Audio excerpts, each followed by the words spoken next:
From Kiss to Bon Jovi, this blues rock outfit caught the attention of some of the industry's biggest icons before they were signed. And though their story sounds like something out of a fairy tale, the reality is these guys went triple platinum with their debut record. All thanks to a hit single that climbed the charts to lucky number 13.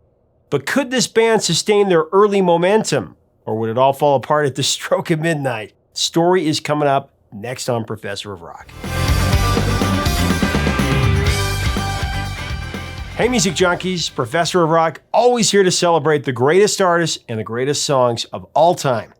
If you remember watching Headbangers Ball or 120 Minutes on MTV, you're gonna dig this channel.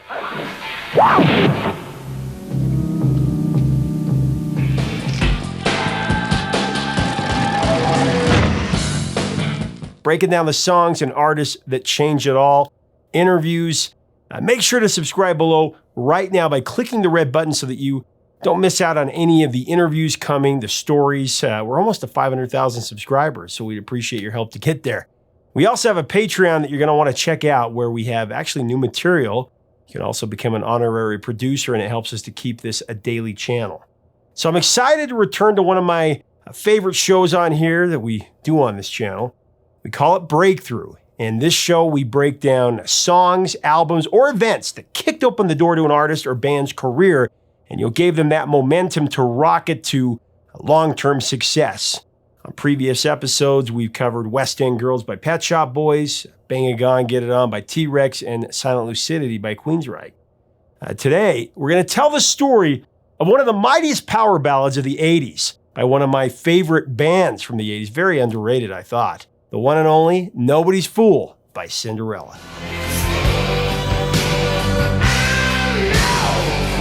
There were a ton of bands that came and went during the heyday of hard rock and metal in the 80s. For me, Cinderella was always a favorite. I was excited to see actually Johnny Lawrence sporting a Cinderella t-shirt in the latest trailer for Cobra Kai. And I am gasoline. How could you take me down to Mexico and not mention weird... Having said that, let's get into it. Future Cinderella bassist Eric Brittingham was hanging out at a local club in Ocean City, Maryland, when hard rocker Saints in Hell came into town. Now, this was back in the early 80s. The Saints were scheduled to play, I think it was Halloween night, and they arrived at the club a day early. It was at some point on that day before that show that Brittingham stepped into the men's room to take care of business. And while standing at the urinal, two of the Saints members walked in complaining about their bass player. Just moments later, Eric felt a tap on his shoulder, mid-whiz. Hey, do you play bass? Now, I have no idea what was running through Eric Brittingham's mind at that point, but if it had been me, it would have been something about personal space. Yet he must have realized that Destiny's call had just overruled nature's call. Sorry, I had to go there. He responded, yeah, actually I do. However, Brittingham then admitted that he currently didn't own a bass guitar. That wasn't a problem. The band's guitarist Tom Kiefer told him to show up in the morning and that he could use their guys' equipment. Where their other bassist was, I really don't know. I tried to research and find out, but never came up with an answer. But Brittingham turned up, he jammed some Kiss songs, and he earned a spot in the band. Turns out that Kiefer and Brittingham would be a pretty good fit after that. They played together for a while in Saints in Hell, but the band was a ticking time bomb. For the most part, no one got along, so Tom and Eric decided to start a new band. In 1983, they formed Cinderella. Kiefer took on vocal, guitar, and songwriting duties. Brittingham, of course, manned the bass, and the band would go through a number of lineup changes during the early years, especially a drummer. But in time, they settled on Fred Coury. And after a stint with guitarist Michael Kelly Smith, they later hired on Jeff LaBar. With a style that combined the blues rock swagger and some pop-oriented melodies, Cinderella built a significant following across the Northeast club circuit over the next couple of years. In time, they caught the attention of Kiss's Gene Simmons. It seems like Gene Simmons was always in the know about these bands. Van Halen, Cinderella. Actually, in a 2014 interview, Kiefer said that Simmons took interest in the band early on and tried to get them signed with Polygram. The way Eric remembered it, they met with Gene Simmons at his apartment in New York. He said it was pretty surreal. sitting in Gene's living room with him because this was like 1982 before they took the makeup off. So none of us had really seen his face before. But then he sent us some songs because it turned out that what he wanted to do was a production deal where he would write the songs for us and produce the records and then manage the band. But as it turned out, the guys actually didn't like the songs. In fact, they said that they were really bad. Here are these, huge Kiss fans telling Gene Simmons, no thanks, we're going to go in a different direction. That couldn't have been easy. I mean, for all they knew, that could have been turning down maybe their only shot at the big time. But as fate would have it, this Kiss proposition, it wouldn't be the last. So fast forward a few years to 1985. The band was still playing the club circuit. This is when another rock legend made a cameo in the Cinderella saga. One night while the band was performing at a Philadelphia venue called the Empire Rock Club, John Bon Jovi showed up to catch that show. At that time, he was in town. He was working on the second Bon Jovi album. The steel horse riding rocker liked what he saw, so he told his A&R guy at Mercury Records, a guy named Derek Shulman, to check out the band. Remembering that moment, Kiefer said sometime later, I think some people look back and they look at John Bon Jovi and they say, multi-platinum artist went in and waved the magic wand and got Cinderella a record deal. He wasn't a multi-platinum artist at that time, however, but he did tell Derek Shulman that we were worth checking out. And I'll forever be grateful for whatever words that he uttered. When Shulman came to see Cinderella, he wasn't exactly convinced, and he told Cinderella's manager, Larry Mazer, as much. Now, the songs were great. Kiefer was a talented guitarist and singer. Eric was superb too. But the rest of the band, they just weren't up to snuff. According to Mazer, Derek sat down with Tom and he laid it all out. Look, I want to be honest with you. You're a star. Eric's great. I don't buy Tony Destra and Michael Kelly Smith. But here's what I'm willing to do. I will sign you. I will give you $25,000 for 3 months. But you need to get rid of those two guys and replace them and show me that it's more of a band that I want to be involved with. End of quote. Now for Tom, this was a mega moment of decision. He had known Smith and Destra most of his life, but he also didn't disagree with that criticism. He felt that Smith and Destra were on a different trajectory. So Kiefer accepted the conditions, and he brought in Jeff LaBar on guitar and Jim Durnek on drums, who was later replaced by Fred Coury. After some extensive negotiations, Cinderella finally got their invitation to the ball when they signed with Mercury Records. Veteran producer / engineer Andy Johns, he was then brought aboard to produce the album. The album was Night Songs. It was released on June 9th, 1986. But before I even get you into how it fared, I have to say something about the album cover. Now, as we get into that, I do want to thank our sponsor, Zeni Eyewear, the only glasses I wear. When you go to Zeni.com, you can choose between 1,100 pairs of glasses for under $6.95. What you do is you just go in, pick your poison. You design your glasses any way you want, the color, the shape, the size. You can even get sunglasses with them, the clip-on sunglasses. You can put blue blocks on to protect your eyes from digital blue light. You can even see how you look before you buy. Just go to Zeni.com right now and check it out.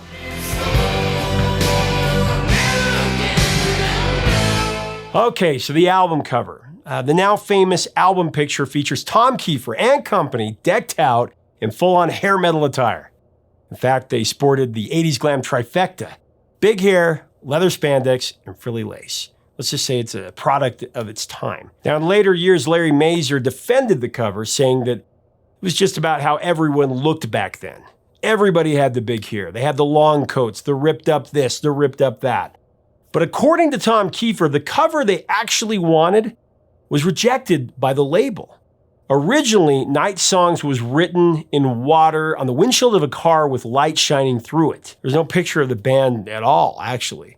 But the label insisted on a band pic. The truth of the matter, said Tom, was that everybody, even Aerosmith, looked like that at that time. I don't think anybody at that time had a crystal ball saying, you don't want to be too in sync with the times because you're going to end up stuck with this label that you do not want. Well, at least it's now just chock full of nostalgic value. Okay, so the album's first single, Shake Me, that debuted on the mainstream rock chart 2 months after the album's release on August 9th.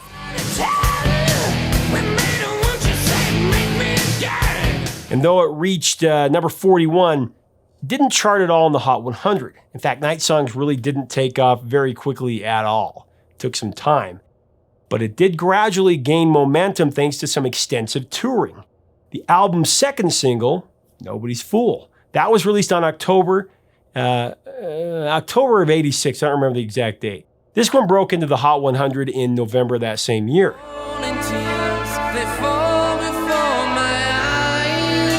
Nobody's Fool's success really kicked album sales into another gear. By December, Night Songs was certified platinum. Meanwhile, Nobody's Fool continued to climb. It peaked at number 13 in February of '87. Fared less well on the U.S. mainstream rock chart. Surprisingly, it reached number 25, and it reached number 35 in Canada. In April of '87, Mercury released a third single, Somebody Save Me.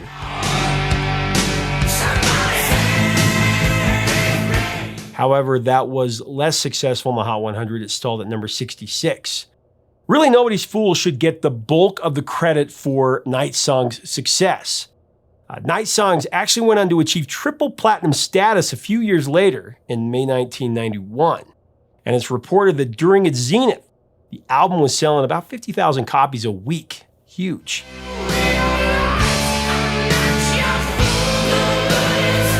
Kiefer called Nobody's Fool a song that everyone can relate to. In life, he said, there is the falling in love and there's the falling out of love. There are songs for both of those experiences, and Nobody's Fool is certainly the song for the falling out of love experience. Tom Kiefer has never claimed that it was written for any particular person. Rather, its subject matter was just familiar territory, as he'd fallen out of love multiple times before writing this song. Basically, he called the track a culmination of all of his previous broken relationships. And if the lyrics are any indication, Kiefer may have found himself being used for his growing fame and his growing wealth. He's saying, I screamed my heart out just to make a dime. And with that dime, I bought your love, but now I've changed my mind.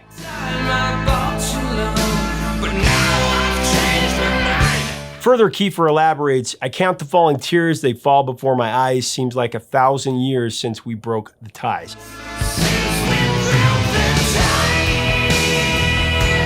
Now, it's not the lyrics that blow you away in the song. It's the genuine way that Tom Kiefer delivers those lines. He does it with such authenticity that the words themselves matter less than the raw emotions that he conveys. This in tandem with the song's heavy-hitting chorus that really kicks the song into overdrive, putting the power into power ballad.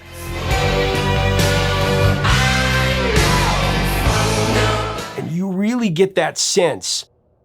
Kiefer's had enough. I mean, he's done being used by this girl, and he's got no problem leaving her behind. You know, in my opinion, Tom Kiefer had one of the most distinctive and emotional voices in that era in rock. It reached across the aisle to fans of so many different genres.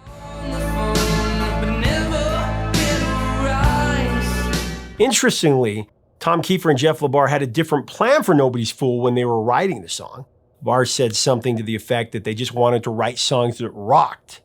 And they weren't looking forward to writing that obligatory ballad that had to go on every 80s hair metal album. In fact, Kiefer said an earlier version of Nobody's Fool started off as a ballad, but then kicked into a double time, in the tradition of Stairway to Heaven. But producer Andy Johns thought that this arrangement didn't really make any sense. So they slowed down the end section, they added a bridge in the middle to break it up. In hindsight, the band agreed with the changes. Of course, so did millions of fans around the globe.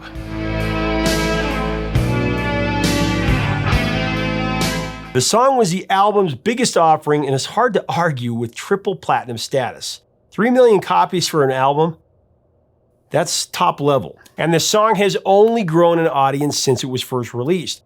And our hit song Redux from a few months ago, we did a week from 1987, or 86 I think it was, late 86. And then we recalibrated it, and Nobody's Fool didn't even make the top 10 originally. But it made number 6 when we recalibrated the songs because it had 123 million streams since then.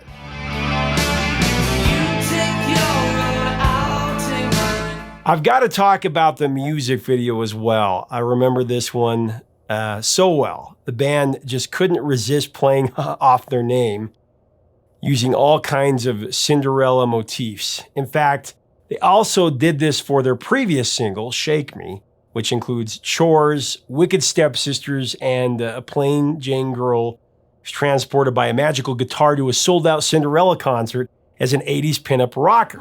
And you have to stay home. Bye. At the close of the video, then she gets to leave with the band.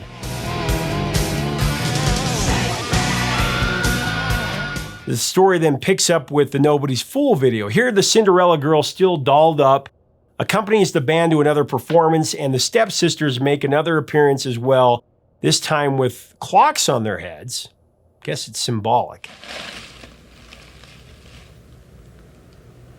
But the Cinderella girl, staying true to the message of the song, is pretty uninterested this time around. She actually spends more time watching the clock tick down than actually watching the band.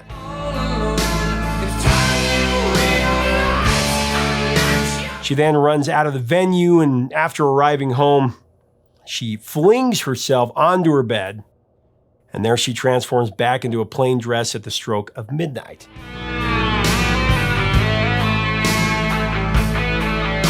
She then runs back to the concert where she finds herself lost in a sea of fans.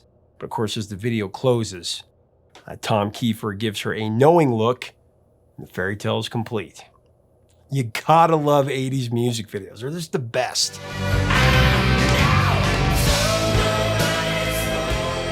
For a lot of people, Cinderella has been firmly affixed to the high-hair glam metal period of the mid-80s. But really, there's so much more to them than that. Their next album, Long Cold Winter, another triple platinum outing, that was released on July 5th, 1988. In the middle of the glam metal era, it's its peak, I think. Of course, included the single Don't Know What You Got Till It's Gone. That peaked at number 12 on the Hot 100, actually one spot higher than Nobody's Fool.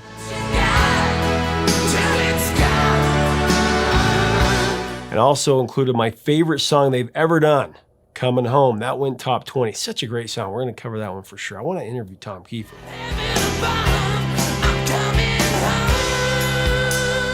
Now, the third album, Heartbreak Station, that was released on November 20th, 1990. It found the band expanding their sound and delving back into the 70s for their inspiration. The lead-off single, Shelter Me, great song. That reached number 36 on the Hot 100, and it went to number 5 on the mainstream rock chart.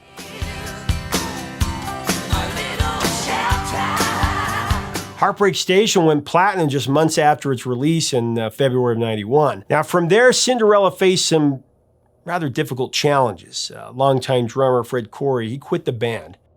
And then Tom Kiefer needed surgery to repair his vocal cords. By the release of Cinderella's fourth album, Still Climbing, in late 94, of course, grunge had pretty much turned the music industry upside down. And even though the record boasted some strong songs and a heavier feel, audiences just weren't interested at that point. The single Bad Attitude Shuffle, that did manage to go to number 37 on the mainstream rock chart, but it was really their last gasp, at least chart-wise.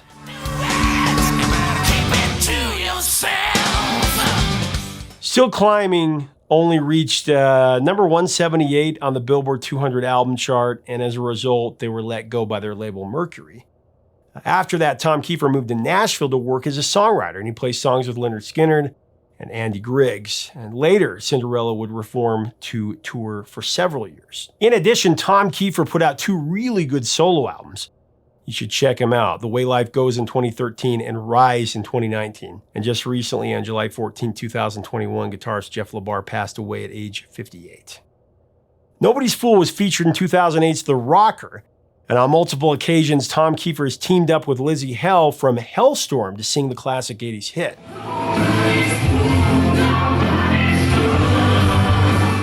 Cinderella was actually the second concert that I saw as a kid. I caught him on the Long Cold Winter tour in '89. I was in 7th grade. It was an amazing show. To me, Cinderella, like I said, was one of the best bands of the glam metal era, with 2 great records. 2 albums that went multi-platinum. Their third was platinum. And there were very few bands that came out during that time that could lay claim to that many successful albums in a run like that.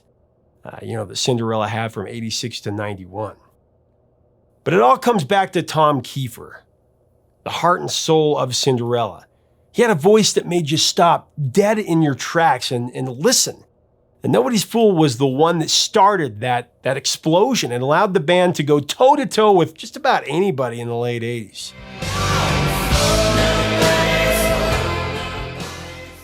Playing more where this came from, I hope to interview Tom Kiefer soon and we'll have more stories, but leave us a comment about Cinderella and Nobody's Fool and Night Song's a great album. What are your memories of the song, of their albums?